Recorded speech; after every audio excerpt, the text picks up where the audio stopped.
حضرت سلیمان علیہ السلام حضرت داود علیہ السلام کے صاحبزادے تھے اور ان کے وارث قرار پائے۔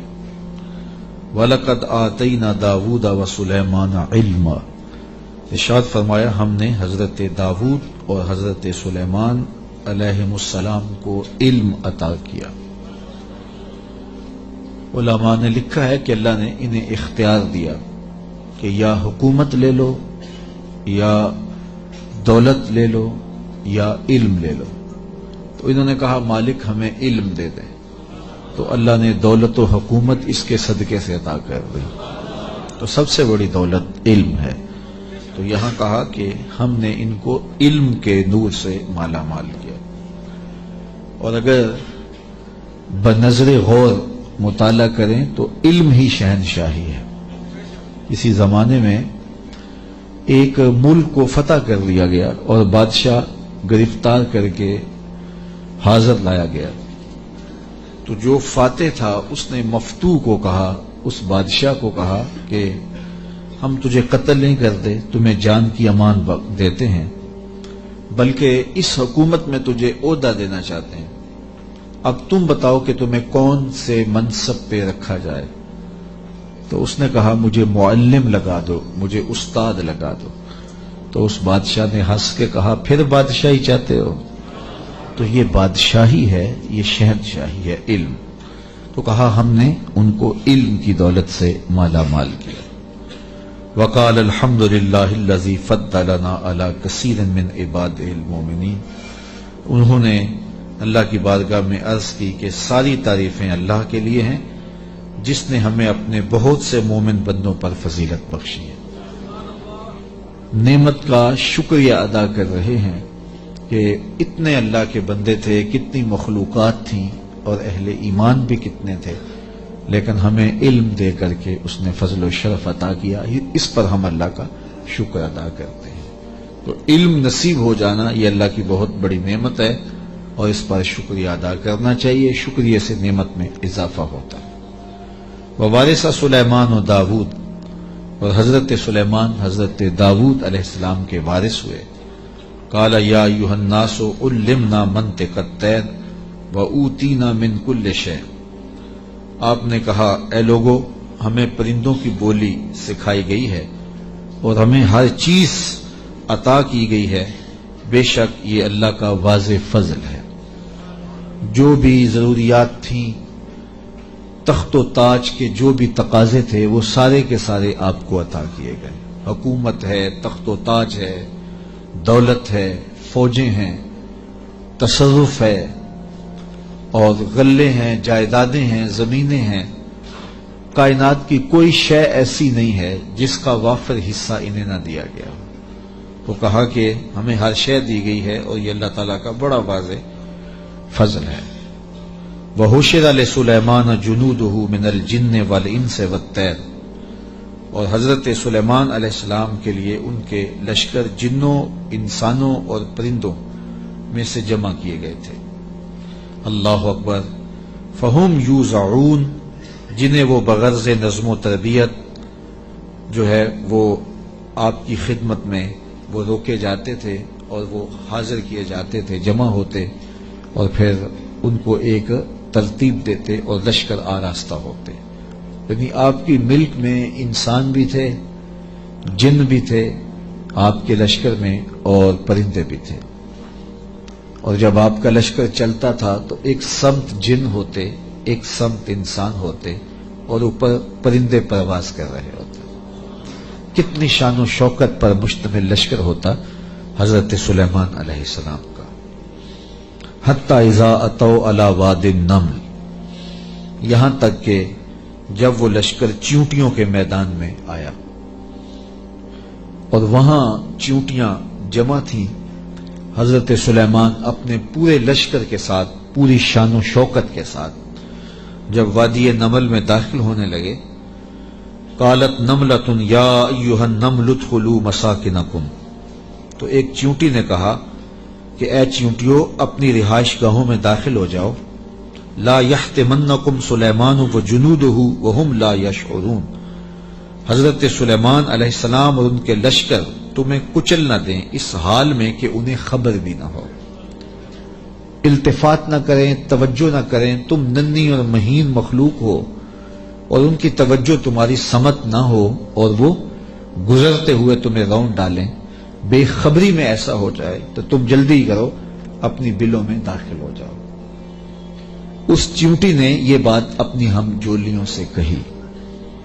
حضرت امام فخر الدین رازی علیہ رحمہ اسی آیت کریمہ کی تفسیر میں لکھتے ہیں کہ اس چیونٹی کو یہ علم تھا کہ اللہ کے نبی کا لشکر جان بوجھ کر ننھی جان کو بھی ضائع نہیں کرتا، تو اس لیے اس نے کہا کہیں بے خبری میں تمہیں کچل نہ دیں۔ اگر ان کی توجہ ادھر ہوئی تو وہ ایسا کبھی نہیں کریں گے کہ تمہیں کچل ڈالیں۔ تو معلوم یہ ہوا کہ اللہ کے نبی کا لشکر، نبی کا تربیت یافتہ لشکر جان بوجھ کر ننھی جان کو بھی ضائع نہیں کرتا، اور جو جسموں کے ساتھ بم باندھ کر کے چھوٹے چھوٹے بچوں میں گھس جاتے ہیں اور بازاروں میں جا کے پھٹ جاتے ہیں اور پھر بعد میں بڑے فخر سے ذمہ داریاں قبول کرتے ہیں، یہ کسی نبی کا لشکر نہیں، شیطان کا لشکر۔ نبی کا تربیت یافتہ لشکر قرآن بتاتا ہے، یہ چیونٹی بھی جانتی تھی کہ نبی کی تعلیم اتنی واضح ہے اور نبی امن کا پیغمبر بھی ہوتا ہے، اس لیے کبھی ایسا نہیں ہو سکتا کہ نبی کا تربیت یافتہ لشکر ہو اور جان بوجھ کر کے ننھی جان کو بھی ضائع کرے۔ رسول کریم صلی اللہ علیہ وآلہ وسلم جب کوئی لشکر روانہ کرتے تو اسے حکم دیتے کہ بوڑھوں کو قتل نہیں کرو گے، بچوں کو قتل نہیں کرو گے، عورتوں کو قتل نہیں کرو گے، ان کے مذہبی رہنماؤں کو، پادریوں کو قتل نہیں کرو گے، ان کے عبادت خانے نہیں توڑو گے، فصلیں نہیں اجاڑو گے۔ یہ کافر جو تھے ان کافروں کے بچوں کو بھی قتل کرنے سے روک دیا گیا، کافروں کے بوڑھوں کو قتل کرنے سے بھی روک دیا گیا، اور جو کفار ہیں ان کی خواتین کے قتل سے بھی منع کر دیا گیا، اور جو مسلمانوں کی نسلیں کاٹ کے رکھ دے اور اس پہ ذمہ داریاں قبول کریں، کوئی بدبخت ہوگا جو ان کی حمایت کرے گا اور ان کو اسلام کا نمائندہ قرار دے گا، وہ دشمن اسلام ہو سکتے ہیں، اسلام کے نمائندے نہیں ہو سکتے۔ تو اس چیونٹی نے کہا کہ اپنی بلوں میں داخل ہو جاؤ، کہیں نبی کا لشکر بے خبری میں تمہیں کچل نہ دے۔ حضرت امام رازی لکھتے ہیں کہ چیونٹی کو یہ علم تھا، اس علم کی وجہ سے اس چیونٹی کو قیامت تک آنے والی چیونٹیوں کا سردار بنا دیا گیا، ملکہ بنا دی گئی قیامت تک۔ اچھا، اگر آپ کی توجہ ہو تو ذات کی چیونٹی ہے، رب نے اس کے نام کی صورت اتاری ہے۔ چیونٹی کی حیثیت کیا ہوتی ہے، لیکن وہ پیار کرنے لگی نا نبی سے، اور اس کو پتا تھا کہ نبی کی تعلیمات کیا ہوتی ہیں، تو اس تعلیم کے نتیجے میں ذات کی چیونٹی ہے، لیکن رب نے اس کے نام کی صورت اتار دی۔ تو اس چیونٹی نے کہا جلدی جلدی اپنی بلوں میں داخل ہو جاؤ، اللہ کے نبی کا لشکر کہیں تمہیں کچل نہ دے اور وہ دھیان نہ کرے، بے خبری میں کہیں ایسا نہ ہو جائے۔ اگر خبر ہوگی تو پھر کبھی ایسا نہیں ہو سکتا، کیونکہ نبی کی تربیت یہ ہے، وہ تو زندگیاں بانٹنے آیا ہے، زندگیاں چھیننے تو نہیں آیا، تو یہ ایسا نہیں ہوگا۔ فَتَبَسَّمَ ضَاحِكًا مِّن قَوْلِهَا، تو حضرت سلیمان پیغمبر نے جب چیونٹی کی اس بات کو سنا تو مسکرا پڑے۔ 3 میل دور تھے حضرت سلیمان علیہ السلام، اتنی دور سے چیونٹی نے کہا کہ جلدی جلدی بلوں میں چلی جاؤ، اللہ کے نبی کا لشکر کہیں بے خبری میں تمہیں کچل نہ دے۔ چیونٹی نے یہ بات کی تو حضرت سلیمان نے 3 میل دور سے سن لی اور پھر مسکرا بھی پڑے۔ اب 3 میل دور سے بات سنی جا سکتی ہے والا چیونٹی کی؟ یہ اس حال سے باہر جو چیونٹیاں چل رہی ہیں، کوئی شخص جو بڑا ہی جو ہے وہ باریک سماعتیں رکھتا ہو، کیا وہ یہاں بیٹھ کر کے چیونٹی کی بات جو باہر ہے اس کو سن سکتا ہے؟ چلو جو آپ کے کرسی کے نیچے چل رہی ہے اس کو سن سکتا ہے، اس کی آواز کو، لیکن 3 میل دور سے چیونٹی کی آواز کو اللہ کا نبی سن بھی رہا ہے، اور جو وہ کہہ رہی ہے اس کو سمجھ بھی رہا ہے، اور اس پر تبسم بھی فرما رہا ہے۔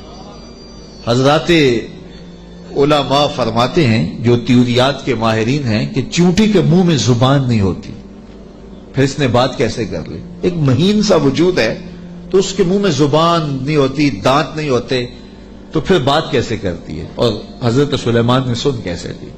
تو کہا چیونٹی کے منہ کے قریب 2 باریک سے بال ہوتے ہیں، مہین سے 2 ریشے ہوتے ہیں، جب اس نے بات کرنی ہوتی ہے تو ان بالوں کو قریب کر کے رگڑتی ہے، اس رگڑنے سے جو آواز پیدا ہوتی ہے اس سے وہ اپنی ہمجولی کو کوئی میسج دے رہی ہوتی ہے۔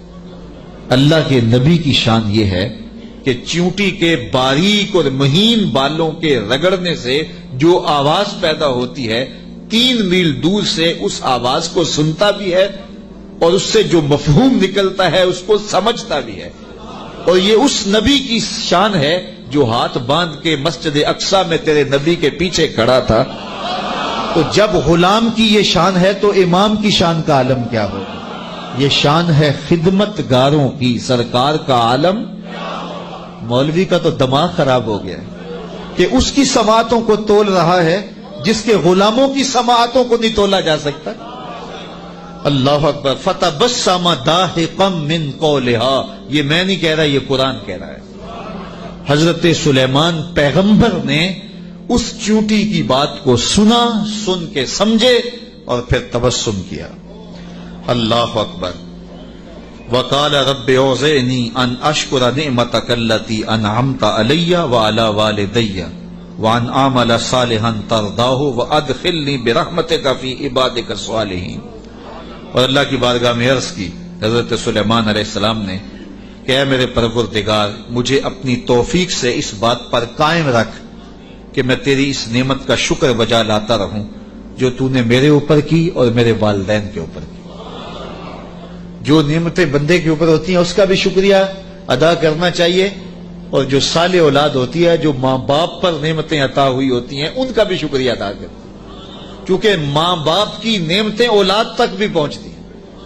مجھے بتاؤ، اگر میں اور آپ کسی کافر کے گھر میں پیدا ہوتے، معاذ اللہ کسی ہندو یا سکھ کے گھر میں پیدا ہوتے، تو آج کیا ہمارے سینے میں ایمان کا چراغاں ہوتا؟ ہم کسی یہودی کے گھر میں پیدا ہوتے تو ہمارے گھر میں ایمان کی روشنی ہوتی؟ ہم کہتے ہیں ہم بڑے سیانے ہیں، بڑے سمجھدار ہیں، ہم مطالعہ کرتے، ہم مختلف ادیان کو پڑھتے اور پھر مسلمان ہو جاتے۔ کیا ایسا ہوتا یا کہ ہم اسی ظلمت اور اندھیرے میں ہوتے؟ تو پھر ہمارے ماں باپ تھے نا جو مسلمان تھے، اور ہم ان کی آغوش میں آئے تو اللہ نے وہ نور ہمیں بھی دیا۔ تو ہمیں اپنے اوپر ہونے والے اس کرم کا احسان کرنا، احسان جو ہے وہ اللہ کے حضور اس کا شکر ادا کرنا چاہیے، اور ساتھ یہ بھی شکر ادا کرنا چاہیے کہ مالک تیرا کرم ہے کہ تو نے ہمارے ماں باپ کو دین دیا تھا، اور وہ نعمت ہمیں ان کی وساطت سے نصیب ہو گئی۔ علامہ اقبال کہا کرتے تھے، نام تو از پدر آموختم، حضور آپ کا نام میں نے اپنے باپ سے سیکھا تھا۔ وہ حضور کے عاشق تھے تو میں بھی حضور کا غلام بنا۔ ہمارے ماں باپ حضور کا نام لیتے تھے تو کیا کیفیتیں ہوتی تھی، آنکھوں میں آنسو آ جاتے تھے۔ تو آج چونکہ وہ حضور کے عاشق تھے، وہ حضور سے محبت کرنے والے تھے، وہ اولیاء کی چوکھٹوں پہ جانے والے تھے، تو آج اللہ نے یہ دولتیں ہمارے سینے میں بھی رکھی۔ تو جب اس نعمت کا شکریہ ادا کریں جو ہمارے وجود پر ہیں، تو ان نعمتوں کا شکریہ بھی ادا کریں جو ہمارے والدین پہ ہوئی ہیں۔ تو حضرت سلیمان نے یہ ہمیں شکر کرنے کا ایک عجیب طریقہ دیا، خوبصورت طریقہ دیا، اور عرض کی مالک میں ان نعمتوں کا شکر ادا کرتا ہوں جو تو نے میرے اوپر کی، اور ان نعمتوں کا بھی شکریہ میں ادا کرتا ہوں جو میرے ماں باپ پر کی۔ اللہ اکبر۔ اور مجھے یہ توفیق دے کہ میں ایسے نیک عمل کرتا رہوں جن سے تو راضی ہو۔ اللہ اکبر۔ اور مجھے اپنی خاص رحمت سے اپنے نیک بندوں میں داخل فرما لے۔ حضرت سلیمان علیہ السلام ایک دن اپنے لشکر کا جائزہ لیتے ہوئے پرندوں کی جانب نکلے۔ کیسی شان و شوکت تھی، جنوں پر بھی حکومت، انسانوں پر بھی حکومت، پرندوں پر بھی حکومت۔ وَتَفَقَّدَ الطَّيْرَ، تو آپ نے پرندوں کا جائزہ لیا۔ فَقَالَ مَا لِيَ لَا أَرَى الْهُدْهُدْ، فرمایا میں ہدہد کو نہیں دیکھ رہا۔ اور پھر فرمایا ام کان من الغائبین، وہ واقعی غائب ہو گیا ہے، لَأُعَذِّبَنَّهُ عَذَابًا شَدِيدًا، میں اس کو سخت عذاب دوں گا، او لَأَذْبَحَنَّهُ، یا اس کو میں ذبح کر دوں گا، او لَيَأْتِيَنِّي بِسُلْطَانٍ مُبِينٍ، یا وہ میری جانب میرے پاس اپنے بے قصور ہونے کی کوئی واضح دلیل لائے۔ تین باتیں کی، یا تو سخت عذاب دوں گا، یا ذبح کر دوں گا یا پھر اپنی صفائی میں کوئی مضبوط دلیل لائے۔ حضرت سلیمان علیہ السلام بیت اللہ کی حاضری کے بعد واپس آ رہے تھے اور صنعاء کے مقام پہ جو یمن کا شہر ہے وہاں آپ نے پڑاؤ کیا اور وہاں آپ نے جانوروں کا جائزہ لیا اور وہاں ہدہد کو نہ دیکھا۔ مفسرین فرماتے ہیں جب پانی کی ضرورت ہوتی تو ہدہد کو حاضر کیا جاتا اور یہ ہدہد جو تھا وہ پھر بتاتا کہ کس جگہ پانی ہے۔ یہ جانوروں کے اندر انجینئر ہے، اللہ نے اس کو بڑی طاقت دی۔ حضرت ابو ہریرہ رضی اللہ تعالیٰ عنہ نے جب فرمایا نا کہ یہ بڑی قوتوں سے مالا مال کیا گیا ہے، اس کی نظر بڑی تیز ہوتی ہے، تو کسی نے حضرت ابو ہریرہ سے کہا کہ چھوٹے بچے جب دھاگا لگا کے جال لگا کے جو ہے وہ پھاہی لگاتے ہیں تو یہ ہدہد پھنس جاتا ہے، جس کو زمین کی تہ میں پانی نظر آ جاتا ہے اس کو وہ جال نظر نہیں آتا۔ تو حضرت ابو ہریرہ بولے تقدیر کا جال نظر نہیں آتا، تو تقدیر کا جال بڑا ڈاڈا ہوتا ہے، وہ نظر نہیں آتا۔ یہ آپ نے ایک جانور دیکھا ہوگا کن کھجورا، اس کے 100 پاؤں ہوتے ہیں، 100 پاؤں، اور یہ جو سانپ ہوتا ہے اس کے کوئی پاؤں نہیں ہوتے، یہ اپنے جسم کو بل دے کے آگے بڑھتا ہے، اور کن کھجورا اس کے 100 پیر ہوتے ہیں، اور سانپ کی مرغوب غذا ہے کن کھجورا، اور جب اس کو یہ نظر آئے تو یہ دوڑتا ہے اور سانپ پیچھے